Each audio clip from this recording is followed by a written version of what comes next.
कोलकातार आरजिकर medical college and hospital जो घटना घटीगला गतकाली संजय रे को आजीवन सजा दि जाइथिला आज एक राय आसछि हाईकोर्ट पश्चिम सरकार ममता बनर्जी जहाँ दाबी कर फांसी दि जाओ बोली तबे तमाम घटना को देखा पर आपनकर मतामत कौन रहबो सर जदि हम आईन को देखिबा आगे जो जो कोर्ट जजमेंट रे राय दिचंती जे जे कन्विक्ट दोषी को तार आजीवन कारादंड कर किंतु हमर जो इन्वेस्टिगेशन एजेंसी जो सीबीआई थे से माने मतामत जे ये गोटे विरल विरलतम केस बा रेयरेस्ट ऑफ रेयर केस तेणु एटी फांसी देवा कथा कहना जदि हम देखिए 302 मर्डर केस रे तार सर्वनिम्न दंड होची आजीवन कारादंड और सर्वोच्च दंड होची फांसी तेणु जो वेस्ट बेंगल सरकार कहते जे तांको सर्वोच्च दंड बा तांको फांसी देवा कथा तेणु से अपील करने से अपील जो करेंगे से बहुत विभिन्न ग्राउंड देवे कहीं रेयरेस्ट ऑफ रेयर केस हम कहीं रेयरेस्ट ऑफ रेयर केस कहीं हम नहीं एवं आपको तेणु जिते ये हाईकोर्ट को जाइए हाईकोर्ट जो अदालत पूरा फाइल टी मगेबे केस आगे प्रथम अपील टी आडमिट करेंगे केस टी मगेबे केस रे विभिन्न साक्षी मानकर बयान थिबो सेपरी जिते सीबीआई इन्वेस्टिगेशन होता इन्वेस्टिगेशन रे क्या एग्जामिन कर कौन कौन डॉक्यूमेंट्स मान कर जो जो जहाँ दुष्कर्म कराई मारी दिया तार पोस्टमार्टम रिपोर्ट कौन थिला एवं विभिन्न से कौन कौटी होता घटना स्थल कौन कौन सब साइंटिफिक अफिसर मैंने पाई एवं जेपरी जो इन्वेस्टिगेशन बेले जहाँ हवा कथा से कथा को उल्लेख करपरी साक्षी मान बयान एवं आपणकर डाक्तर पोस्टमार्टम रिपोर्ट ये सब को भित्ति करी से जो राय थे से राय रे पश्चिम सरकार संतुष्ट नुहंती तेणु पश्चिम सरकार कौन आप जेकोसी केस जदि जड़े किए जदि किए राय को संतुष्ट हेनी ताले सी ऊपर कोर्ट को जी जमती कि जेहेतु यहाँ घटना घटी वेस्ट बेंगल वेस्ट बेंगल हाईकोर्ट को जाइए तेणु से गोटे माने आईन वितर्क हम आउ साक्षी मैंने जीवेनि साक्षी मान बयान तो अलरेडी रेकर्ड हो जाइए सियालदा कोर्ट रे साक्षी मान बयान काली भी जदि कहबा सियालदा कोर्ट रो सुनानी जहाँ होता आजीवन सजा मिली संजय रे किंतु वर्तमान अपडेट अच्छी पश्चिम बंग मुख्यमंत्री ममता बनर्जी किंतु राजी अच्छा सी दाबी कर फांसी तबे परवर्ती सुनानी जहाँ हम आ साक्षी मैंने इनवल्व रही ना साक्षी मान कहीं रेकर्ड टी पलि आसो आज्ञा जिते गोटे केस हुए गोटे रेकर्ड हुए से रेकर्ड टी थाए जहाँ नथी पत्र कौ से रेकर्ड टी थाए जो मान बयान सब थाए से आटाच हो एपरिक सियालदा कोर्ट जजमेंट से आटाच हो जो जजमेंट है सोमवार दिन दिहला केवल से पुनर्बार जो जदि पश्चिम सरकार तो कहते अपील करेंगे कले क्या जावाक दरकार नहीं से केवल माने जो कौन कह जाए सेठी लॉ पर इंटरप्रिटेशन हुए लॉ कौन कौची एटा लॉ जदि देखिए जदि वेस्ट बेंगल हाईकोर्ट जदि अनुभव करेंगे जे ना ये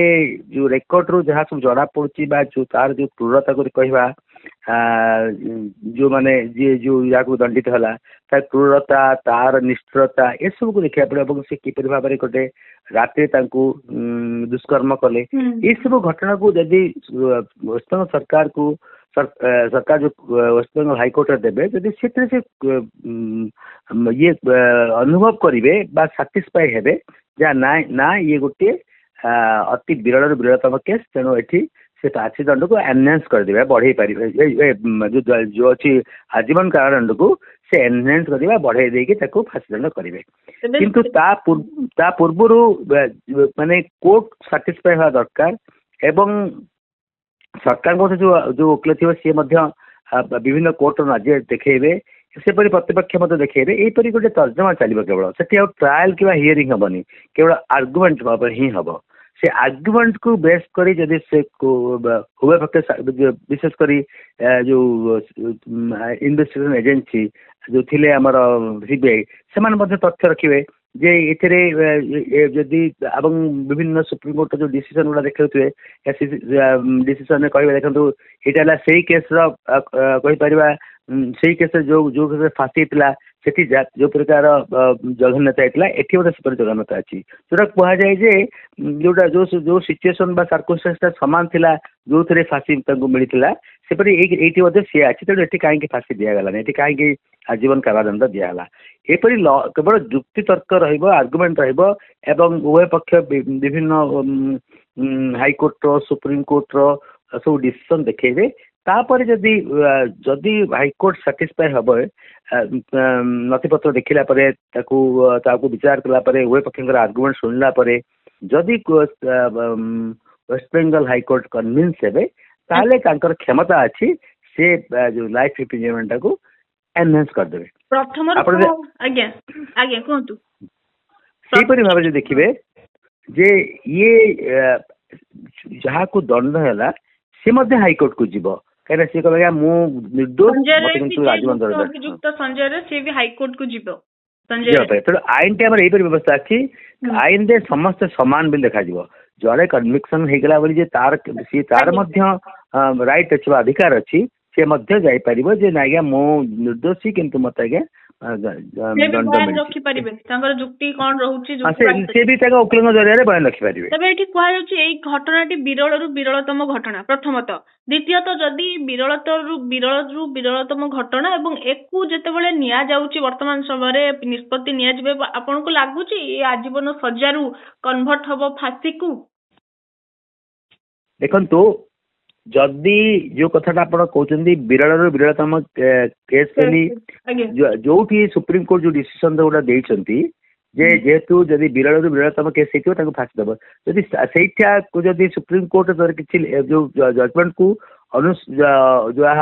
जजमेंट अच्छी से अनुसार जदि ये क्रूरता जो कथा कहते भयंकर क्रूरता निष्ठुरता जहाँ सब अच्छी जदि से ये हम तेणु आम तो रेकर्ड देखी आम खाली खबर शुणिलु ये फांसी दंड है ना तेणु हाँ हाँ हाँ हाँ तेणु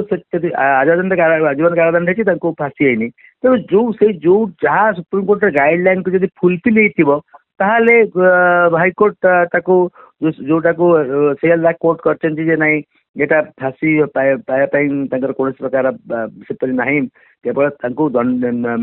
मर्डर कर जहाँ आम कहूँ जो मिनिमम पनिशमेंट जो लाइफ फॉर से हम तेणु ये तर्जमा हम कौन मैं तर्जमार जदि जो पक्ष जी दरखास्तकारी से जदि मनकर कन्विन्स करें ताहले हुए तो जदि वेस्ट बेंगल सरकार वेस्ट बेंगल हाईकोर्ट जदि सुप्रीम कोर्ट गाइडलाइन को फॉलो कर देखिए जे सुप्रीम कोर्ट गाइड अनुसार यहाँ से पर्वी भितर आसूची ताहले जो आजीवन कारादंड को एनहांस करें बढ़े कि फांसी करें वर्तमान समय जो डॉक्यूमेंट सब अच्छी तर्जमा तर्जमा पर निष्पत्ति निया कौन फलाफल शेष कौन निया हाँ मैं खाली डॉक्यूमेंट नुह जो सियालदा कोर्ट जो ट्रायल चलला जो साक्षी मैंने सब साक्षी बहुत बहुत धन्यवाद सर।